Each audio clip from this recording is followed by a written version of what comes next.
Ya,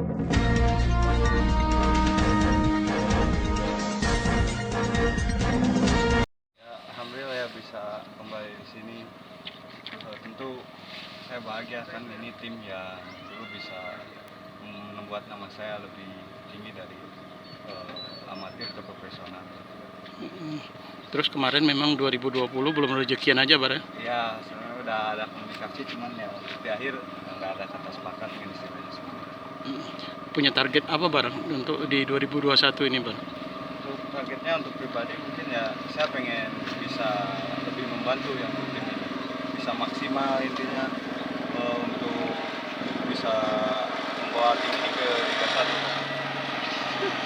Mana, Bar? Ya justru saya kesini karena dukungan keluarga juga kan, sempat ada beberapa tim dari luar Sumatera istilahnya, kawan agak besar di sana, cuman ya istri minta saya di sini, makanya dia lebih mendukung saya di sini. Karena orang sini dia ya? Ya, karena dia orang sini. Jadi artinya Akbar sudah menyatu ya dengan di Palembang ya? Ya, begitulah Bang. Oke, Bar.